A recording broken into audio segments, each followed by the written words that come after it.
Bonjour et bienvenue à l'église de la rencontre, une église composée d'hommes et de femmes, couvrant 4 générations, regroupant plus de 20 nationalités et qui tous ont un beau message à faire entendre à leurs contemporains, un message d'espérance et de bonheur qu'ils ont découvert dans l'Évangile et dans la personne de Jésus-Christ.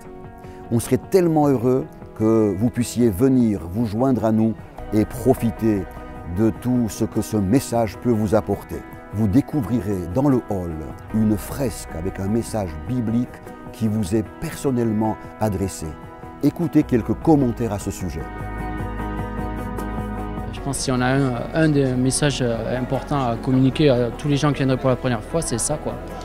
Moi, ça veut dire beaucoup. Ça veut dire que si je suis fatiguée, chargée par le poids de mon péché, mais Jésus, il l'a pris à la croix, il veut le porter pour moi. Donc moi, je l'ai accepté un jour comme mon sauveur personnel. Je sais que je suis sauvée, sur lui, je puis m'appuyer. L'Éternel est là pour nous relever et pour nous remettre à niveau pour que l'on puisse vraiment vivre une vie chrétienne. Ça représente de toujours pouvoir aller vers Jésus, se décharger et se reposer.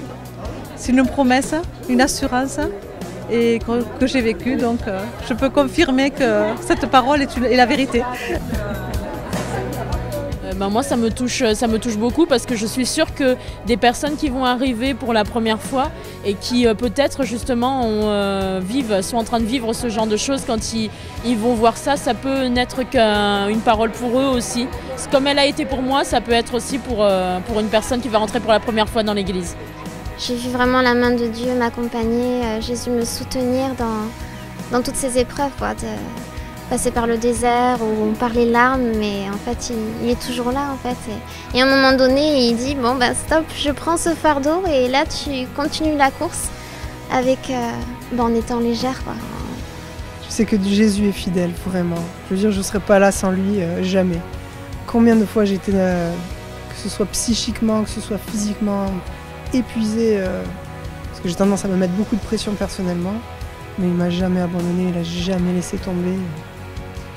Ce magnifique verset a pris une dimension toute particulière pour moi, où j'ai dû faire face à la maladie ces derniers temps. J'ai appris brutalement que j'étais atteinte d'un cancer. Mais c'est en nous abandonnant dans une confiance totale au Seigneur, sans nous poser de questions, que nous avons pu lâcher prise sur ce lourd fardeau. Et pour ma part, j'expérimente vraiment la paix et le repos que le Seigneur me donne au milieu des chimiothérapies fatigantes et éprouvantes. La Bible nous enseigne de déposer nos soucis, nos fardeaux aux pieds du Seigneur, mais aussi de porter les fardeaux les uns des autres, de nous soutenir les uns les autres, de prier les uns pour les autres. Et c'est cette dimension que nous vivons à l'église de la rencontre. Alors oui, si vous passez vous aussi par l'épreuve, quelle qu'elle soit, alors ce verset peut être vraiment une expérience magnifique. Et même au milieu des combats, il peut y avoir de la joie, il peut y avoir de la paix, il peut y avoir du repos, parce que le Seigneur apporte cette dimension, lui seul peut le faire. Une croix a été placée tout juste à l'entrée de notre église, afin de rappeler à chacun le message central et libérateur de la parole de Dieu, la Bible, qui nous montre que Jésus est venu à notre rencontre, a donné sa vie et a porté ainsi tous nos fardeaux destructeurs.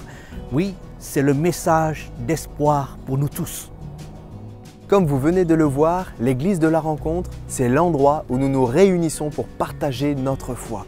Jeunes et moins jeunes se retrouvent ici.